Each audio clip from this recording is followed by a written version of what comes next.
Por fin llegaste al lugar correcto. O mejor dicho, a las vibraciones sonoras correctas. Has llegado a descargacultura.unam.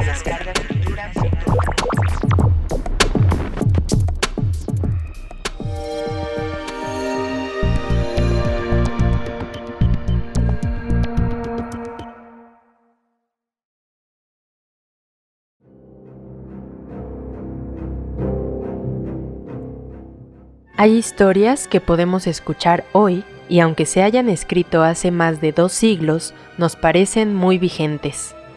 Este es el caso del horror del cólera, ensayo escrito por Charlotte Stoker, madre de Bram Stoker, quien fue autor de Drácula.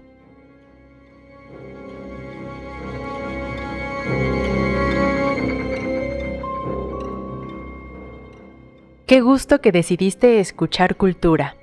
En este episodio te compartiré ese texto que contiene las memorias de esta mujer irlandesa quien a los 14 años logró sobrevivir a la epidemia del cólera que invadió Europa a mediados del siglo XIX. Y aunque esta historia se escribió hace casi 200 años, hoy es totalmente actual. Solo ponte tus audífonos y disfruta de este audio.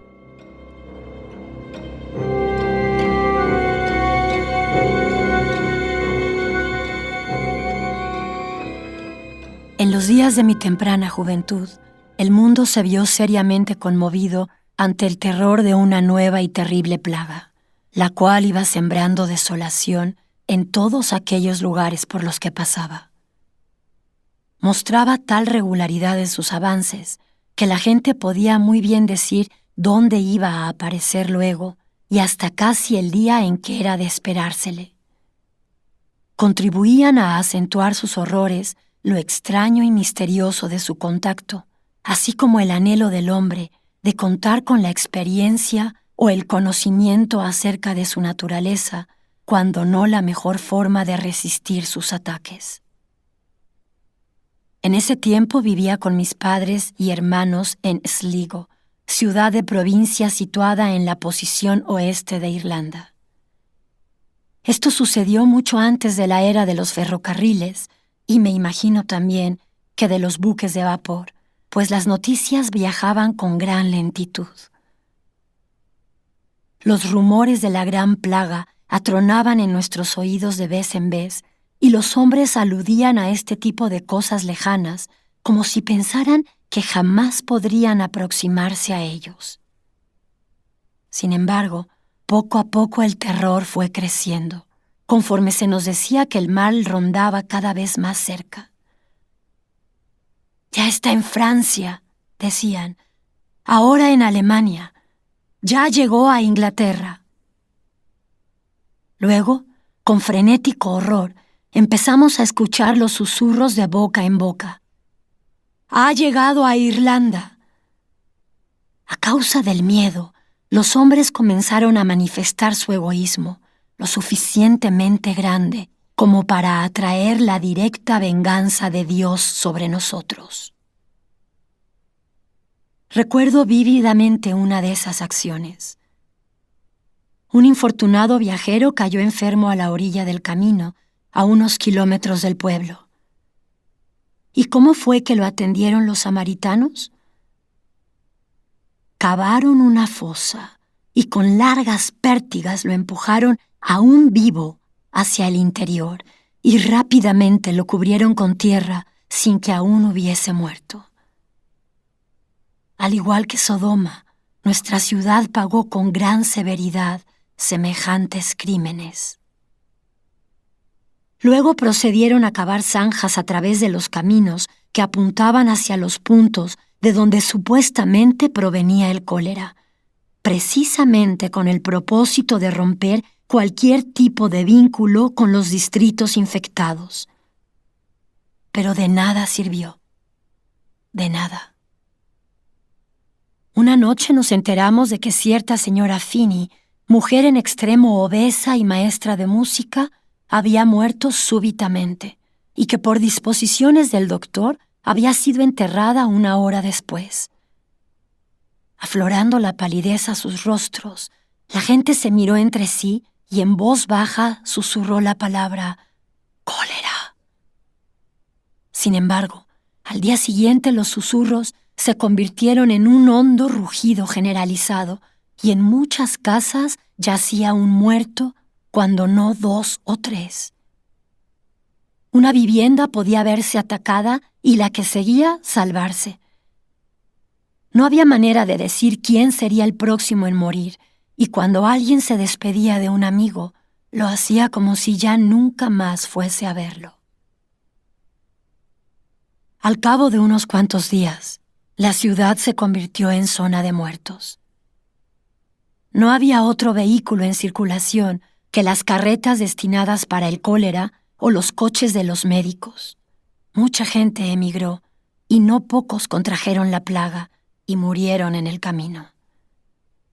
Al principio, muchos de los doctores la hicieron buena, como ellos decían, mas luego fueron cayendo uno a uno y nuevos elementos acudían para llenar los huecos, para luego verse estos a su vez reemplazados por otros. La mayoría de los clérigos de todas las creencias huyeron, y muy pocos eran en verdad los casos en los que procedía a leerse el servicio luctuoso para los finados. El gran hospital de enfermería y fiebre del condado fue convertido en centro para atender casos de cólera, pero fue por demás insuficiente para satisfacer los requerimientos de la situación. Las enfermeras perecían unas tras otras, y nadie podía encontrarse que las reemplazara, como no fueran mujeres de la peor catadura, las cuales casi siempre se hallaban ebrias, y eran tales las escenas que allí se perpetraban que el solo escucharlas hacía que la carne se pusiera de gallina. Hubo un sacerdote católico romano que permaneció en el lugar. Tal vez haya sido otro, pero solo supe de este. Se llamaba Gillern, y él mismo nos dijo que se veía obligado a permanecer día tras día y noche tras noche en la gran escalinata de piedra, provisto de un látigo, con el fin de impedir que las miserables arrastraran a las pacientes escaleras abajo, tirándoles de las piernas, con sus cabezas golpeando contra los escalones antes de que murieran.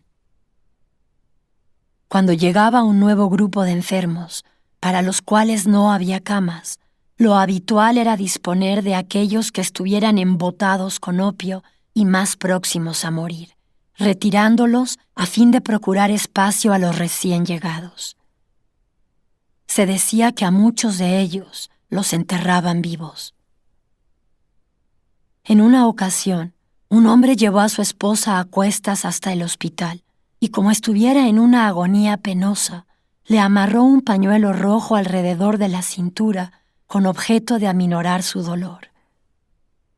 Esa noche, al regresar al hospital, le dijeron que ella había muerto y yacía en la morgue. Fue entonces a buscar el cuerpo para procurarle una sepultura más decorosa que la que ahí podían darle. La costumbre era cavar una enorme zanja, poner 40 o 50 cadáveres sin ataúdes, arrojar cal sobre ellos y rellenar la tumba. El hombre alcanzó a ver la punta de su pañuelo debajo de varios cuerpos, los cuales fue retirando hasta que encontró a su esposa. Entonces se dio cuenta de que aún estaba viva. Se la llevó a su casa, donde se recuperó y vivió todavía muchos años. Había un personaje curioso en la ciudad, un hombre de elevada estatura que había sido soldado y al cual solían referirse como el espigado sargento Cullen. El individuo contrajo el cólera, lo dieron por muerto y entonces mandaron traer un ataúd. Como el encargado de fabricar los féretros siempre tenía preparada una dotación de estos, pues los entierros seguían de inmediato al fallecimiento, las cajas eran de tamaño más bien uniforme y, obviamente, muy pequeñas para el alargado sargento Cullen. Cuando los encargados de meterlo se dieron cuenta de que no cabía, tomaron un enorme mazo para romperle las piernas y hacerlo entrar. El primer impacto hizo que el sargento saliera de su estupor. Enseguida se levantó y se recuperó. Más adelante, solía yo ver con frecuencia al hombre. Poco a poco, nuestra propia familia dejó de salir o de tener noticias sobre lo que acontecía en el exterior. La última noche que salimos, fuimos a visitar a la familia del recaudador de impuestos, el señor Holmes. Integraban una familia numerosa, el padre, la madre, la abuela, 3 o 4 hijos, 3 hijas y un pequeño nieto. Los dejamos a las 9 de la noche y a la mañana siguiente, 12 horas después, nos enteramos de que el señor Holmes, su madre, 2 hijos y una hija, así como el niño pequeño, habían fallecido. Después de eso, que ocurrió al 6º día de la aparición del cólera, permanecimos casi todo el tiempo en el interior de la casa. Se mantenía un proceso constante de fumigación. Afuera de todas las puertas y ventanas se colocaban platos en los cuales se vertía de vez en vez ácido vitriólico.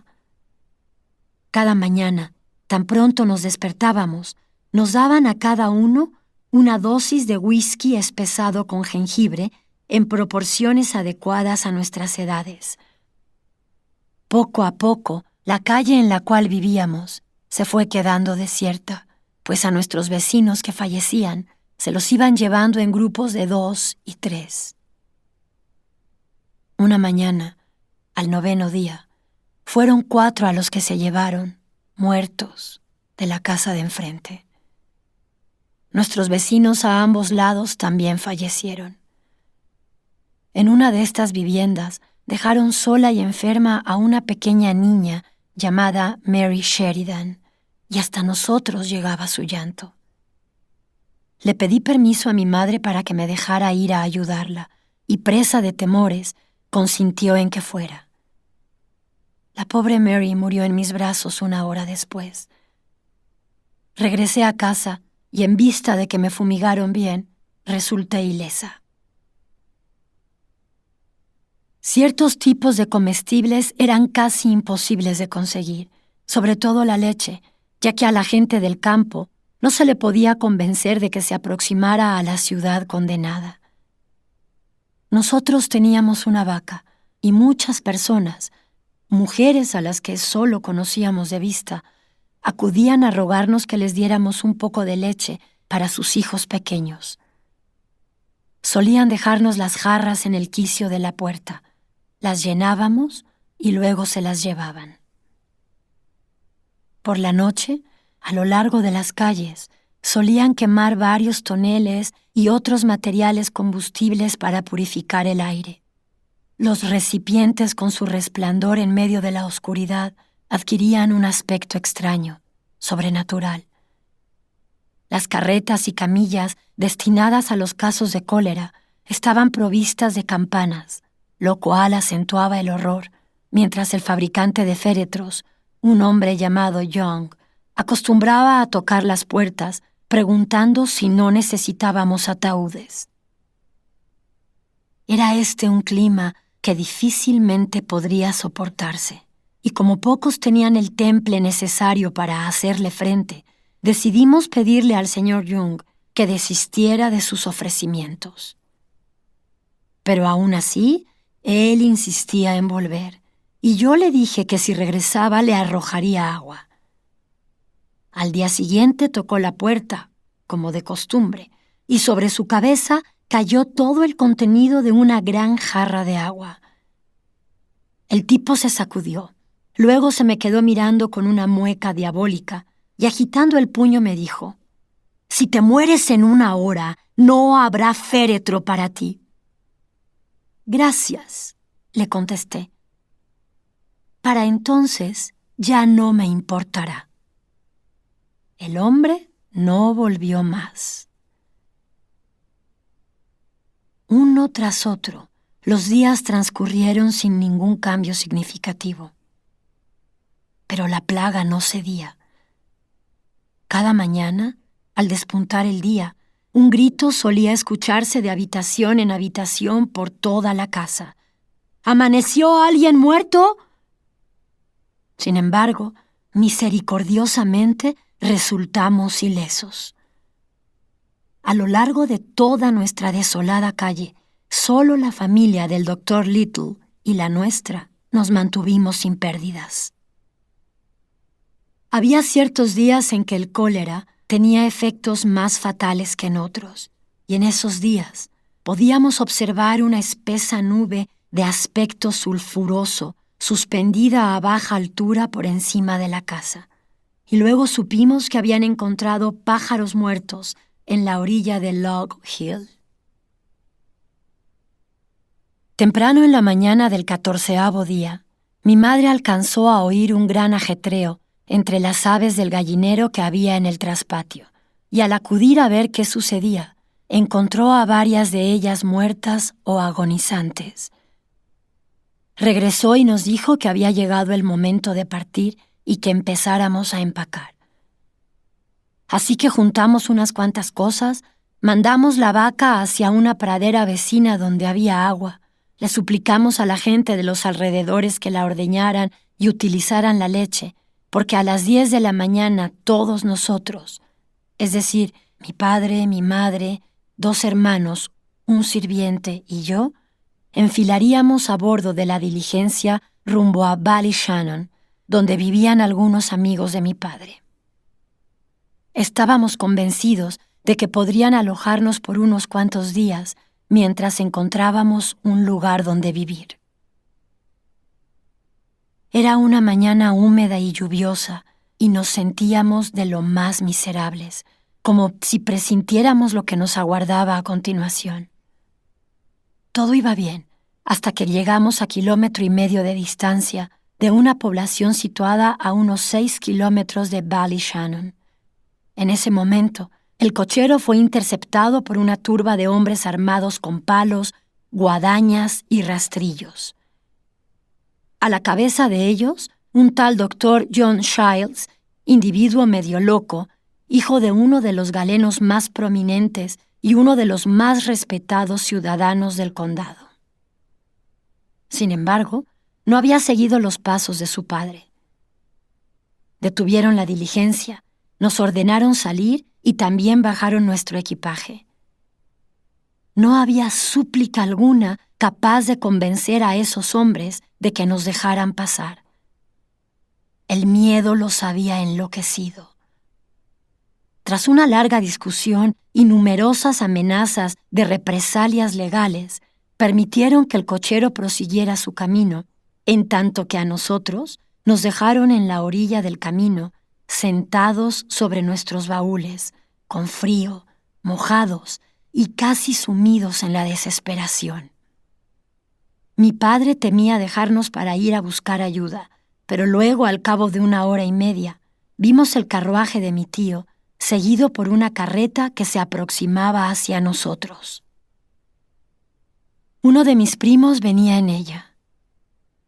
La familia se había enterado de nuestra situación y él había salido con el propósito de recogernos y procurarnos alojamiento.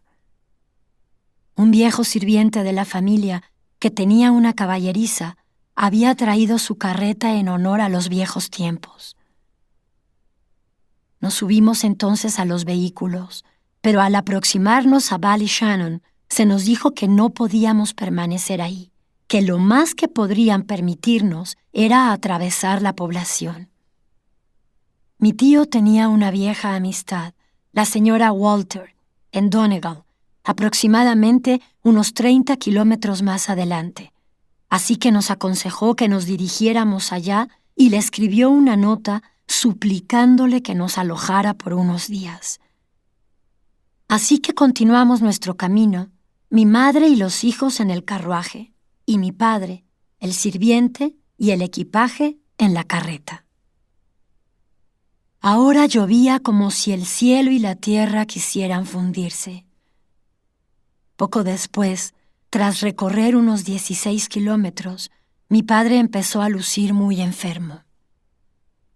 Sacamos entonces nuestra dotación de medicinas contra el cólera, sin las cuales nadie osaba moverse siquiera 1 metro. Sin embargo, no teníamos un trasto en el cual pudiéramos mezclarlas. Uno de los cocheros corrió hacia una de las cabañas del campo y suplicó que le prestaran una jarra con un poco de agua. La mujer se la proporcionó, pero al devolvérsela, la hizo añicos, y cuando le ofrecimos un poco de dinero, dijo que lo dejáramos sobre el camino, que lo recogería luego, ya que temía tocar cualquier cosa proveniente de nuestras manos. La enfermedad de mi padre no era cólera, sino una consecuencia de lo que había padecido de frío, ansiedad y agotamiento, por lo que pronto se halló lo suficientemente bien para continuar.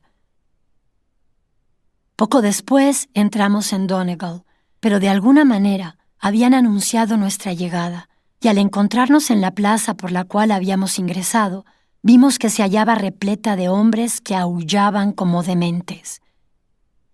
En un santiamén se apoderaron de nosotros y de nuestro equipaje, bajándonos violentamente de los carruajes. Nuestras pertenencias fueron apiladas en el centro de la plaza. Nos colocaron encima de ellas y enseguida se dejó escuchar con clamor: ¡A la hoguera con los infectados de cólera! Estábamos seguros de que nuestra última hora había llegado y permanecimos tan callados como pudimos, tratando de resignarnos a nuestro destino. Afortunadamente, el oficial que estaba al mando del regimiento acuartelado en la ciudad era un hombre humilde, humanitario y presto a la acción. Las puertas del cuartel se abrieron hacia la plaza y en un lapso increíblemente corto ordenó a las tropas, las cuales nos rodearon formando un cuadro por cada uno de cuyos lados se plantaron con la bayoneta calada ante la turba. Ahora nos hallábamos relativamente a salvo, pero en condiciones deplorables. Mojados, con frío, desamparados y rodeados por una multitud enardecida que ya ni siquiera estaba dispuesta a dejarnos continuar nuestro camino. Entonces los magistrados decidieron reunirse con el fin de decidir qué se iba a hacer con nosotros. Y lamento tener que decirte esto de un sacerdote de Cristo, entre ellos el más severo y menos misericordioso fue el prior de la parroquia. Mientras tanto, alguna persona caritativa nos envió una gran jarra de té caliente y una hogaza, la cual recibimos con enorme gratitud. Eso fue todo cuanto comimos ese día. Los magistrados decidieron que no se nos debería dejar pasar, sino enviarnos de vuelta por el camino por donde habíamos llegado, bajo el resguardo de los militares, quienes nos protegerían de la furia de la turba. Así que nuevamente se procedió a cargar nuestros equipajes y enfilamos el camino de regreso, custodiados por nuestra escolta, la cual nos abandonó tras avanzar unos 10 kilómetros. En ese momento celebramos un consejo de guerra con objeto de determinar lo que debía hacerse. Los cocheros nos previnieron de que debíamos aguardar hasta que cayera la noche, y entonces ellos nos conducirían por otro camino hacia la casa de nuestros primos en Ballyshannon, donde estábamos seguros de que nos acogerían si una vez más conseguíamos llegar ahí. Guiaron entonces los caballos y aproximadamente a las 10 de la noche llegamos sin ser detectados. Nuestros primos nos dieron una cálida bienvenida. Nos dieron de comer y asearon nuestros pies, y justo cuando comenzábamos a sentirnos bastante cómodos, escuchamos un poderoso estruendo proveniente de la calle y la voz de nuestro viejo enemigo, el doctor John Shields, clamando porque nos sacaran de la casa. Pero ahora la ventaja estaba de nuestro lado y nuestros primos se negaron a abrir las puertas. El alboroto continuó hasta que finalmente llegó el magistrado en jefe de la ciudad, acompañado de 2 doctores, quienes cortésmente solicitaron se les permitiera entrar. Se les dejó pasar con la condición de que se abstuvieran de cualquier tipo de violencia y tuvimos que someternos a un examen médico. Nos declararon libres de cólera hasta ese momento. Sin embargo, la casa fue puesta en cuarentena bajo la consigna de que nadie podía salir por algunos días. Al término de este lapso, pudimos vivir en paz hasta que la plaga cedió y luego volver a Sligo. Al llegar allí, descubrimos que la hierba había invadido las calles y que 5/8 partes de la población habían fallecido. Teníamos serios motivos para agradecer a Dios que nos hubiese dejado sobrevivir.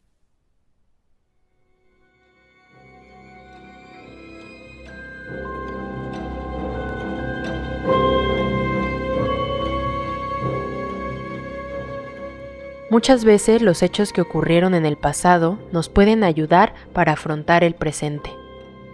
Espero que hayas disfrutado la lectura de Elena de Haro, quien da voz a Charlotte Stoker. Muy pronto podrás escuchar la charla que tuvimos con Elena sobre su experiencia al grabar este y muchos otros audios para descargacultura.unam.mx. Recuerda que tenemos contenido para todos los gustos, pero también puedes dejarnos en redes sociales tus peticiones y comentarios. Soy Paola Famitzai y como siempre fue un placer acompañarte en este episodio. Sigue escuchando este podcast en tus plataformas favoritas.